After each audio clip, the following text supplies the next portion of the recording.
I'm your welcome to another video. Joining me for My First Two Loves, Chapter 12, the cover story. How does a girl go from top of the cheer pyramid to starting a bar fight in less than 24 hours?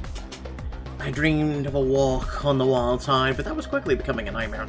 Now a stranger was threatening to beat me to a pulp, and Noah was nowhere to be found. What the hell's your problem? Didn't anyone teach you what to watch where you're going? Listen. I'm really sorry. Oh, you're about to be. Suddenly I felt a hand on the small of my back. Is there a problem here? Yeah, this little brat knocked into me and spilled my drink everywhere. Good. Looks like you had one too many already. Woman nearly toppled as she drunkenly swung at us, missed by a foot. The man threateningly cracked his knuckles. How dare you talk to my girl like that? I could take you down in 2 hits, dude. Come on. How about instead of picking a fight with random strangers, you bring your girlfriend home? She can barely stand. Why? You scared of what I can do to you? 2 hits. That's all it would take. No, I just don't think it'd be fair to make her scrape you off the floor when she's this drunk. Go on, I'll give you 1 free punch. After that, no promise is what I'll do. Forget it, man. Come on, babe. Let's get out of here. The man and his girlfriend scurried away as Noah turned back to me. You okay? Yeah, I'm fine. Thanks for stepping in. No problem. How about I grab us some drinks? I paused. The closest I'd ever come to drinking was sneaking a sip from my dad's bottle of gin with Mackenzie, and we agreed it was pretty gross. But I didn't even know what to order. And I couldn't let Noah think I was that experienced. My brain raced for something convincing. I'll take, whatever you're having. I was just gonna go with a whiskey. You cool with that? Yeah, that sounds great. I didn't peg you for a whiskey, girl. What can I say? I'm full of surprises. He slipped away to order, returning a few minutes later with drinks in hand. He clinked his glass against mine. Cheers. He downed his drink in one go, not breaking eye contact. He took a sip of mine, immediately gagged at the bitter taste. Not your thing? I know it's lame, but I've never been drunk before. You're not aiming to get drunk. Some people do, but I don't. I can feel the blood rushing to my cheeks, but to my surprise, Noah smiled softly. Hey, don't rush it if you're new to drinking. I don't care if you drink or not, I just like hanging out with you. And I definitely don't think you're lame. I appreciate it, but I do want to drink. After a few more tentative sips, a warmth began to spread through my body. I liked it. Around us, people were moving to the beat. Couples were getting wild, grinding their bodies against each other. This was not the kind of dancing that was allowed at school. In that moment, with Noah mere inches away, I realized I wanted him to touch me like that. Wow, are we the only ones who didn't bring dance partners? Only one way to fix that. I could smell the musky scent of his cologne, and I felt a jolt of excitement as he whispered in my ears, voice low and husky. Wanna dance? But my dance partner, he'll be here any minute. My breath caught in my throat as he slipped an arm around my waist, swaying gently to the music. I could feel the warmth of his body against mine. Oh. Not your kind of dance? No, it's not that. I never danced like this before. This isn't usually my scene, but I'm having a good time. You must think I'm super sheltered now. You're like 18 years old, so yeah, most kids are. Noah's fingers tightly traced the contours of my back. You want to know what I think? I think you're a lot cooler than you give yourself credit for. The feeling's definitely mutual. As he stared deeply into my eyes, I blushed and looked away. He pulled me tight against his body until my hips were swaying in time. His breath gently ruffled my hair. This is nice. That's an understatement. I laced my hands behind his neck as our cheeks touched. and a thin layer of stubble brushed my skin. He ran a hand up to the nape of my neck, gently stroking my hair as the song picked up the pace. He rubbed his hips against mine.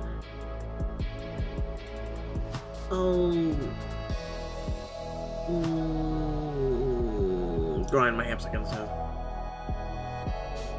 I leaned into his body, rocking along with him as one. Noah placed both hands around my waist and thrust his hips against mine. I felt like there was a fire burning in me. Oh. For someone who's new to this, you're pretty good at it.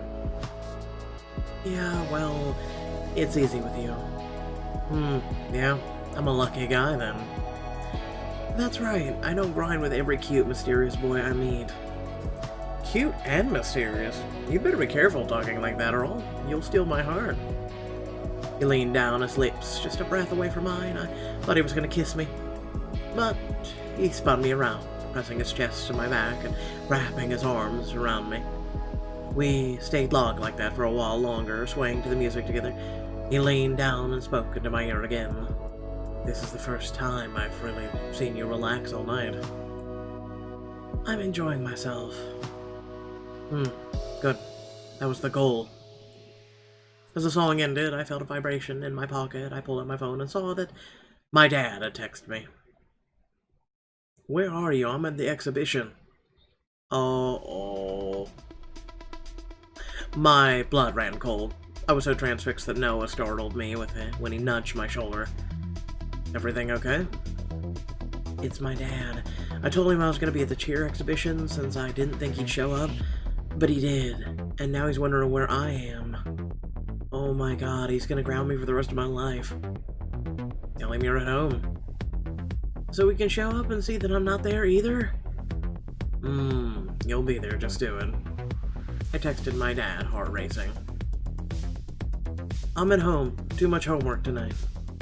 You should have told me. I'm coming home. Me, I'm coming home. We have to go now. Noah grabbed my hand and pulled me through the crowd. In an instant, we were on the back of his motorcycle, speeding down the street. I clung on for dear life as Noah weaved between cars, and that's why I like motorcycles. Is this safe? Just hold on and trust me. Somehow we made it home. When I stepped off the bike, I was shaking from the adrenaline. I rushed up to my door, my keys jingling in an unsteady hand. Whoa there, take it easy. Wrapped his hand around mine, steering the key steadily into the lock with his strong, calloused grip. Just as the door opened, I heard a car approaching. It's my dad! Quick, get inside, I've got an idea. By the time my dad walked through the door, Noah and I were sitting innocently on the couch, history textbook between us. Emma, you're here. Who's this boy? I thought you said you had too much homework. We do. We're doing it together. Hi, Mr. Price. I don't think we've met, but Emma is my history tutor. Dad gave him a long, suspicious look before turning his attention to me. He frowned disapprovingly at my outfit. Emma, I didn't realize you'd take on tutoring. Well, yeah, I forgot about the outfit. Nice thing to wear for a boy in the house. It'll look great on my transcript. You know, senior year and all, college applications coming up. Well, that's forward thinking of you. Well, it's getting late. I should head home. Nice to meet you, Mr. Price. Noah made his exit, smiling back at me with a mischievous gleam in his eye. Once he left, Dad turned to me with a frown. Emma, I'm glad you're focusing on your academics, but I've heard about that Noah kid. He sounds like bad news. Be careful around him, okay? Dad, he's not so bad. Emma, I know you try to see the good in everyone, but trust me on this one, that kid is trouble. In other news, I spoke with Principal Jennings. Oh crap, did my dad know about the time I spent in the office? Was I about to be grounded? We're expected for dinner at their house tomorrow. I'm sure you and Mason will have fun as always. After everything that had happened that night, I'd almost forgotten about Mason. I'd cared about him for so long, but I couldn't help but feel like there was something happening between me and Noah. Was it time to move on from Mason and let myself fall for someone else? Yes. Yes, it is. This is how high school works. This is how life should work, really. But I digress. Without further ado, thank you all for watching. Please remember to like, share, and subscribe. Head down in the description below, links to social media, Discord, and if you'd like to support me and my content. By the way, I've published quite a few of the With Every Heartbeat. It's not bad, however, Facebook group is currently having a debate on who's the worst dad out of, you know, Ride or Die or some other book. And I think the fact that being told, go change your outfit, is the worst that can happen. Actually, it's this book, actually, in particular. That, yeah, if that's the worst that could happen to you, you guys really had some sheltering in your upbringing. Like, really. I'm just saying. You know, who's here, Dad grabbed a belt? Who's here, Dad, or parental figure, did significantly worse? Yeah, we're not even going to go into my history here. I'm just saying. I would beg or die for either one of those parents to actually exist in my life versus what I had. So, take that as you may.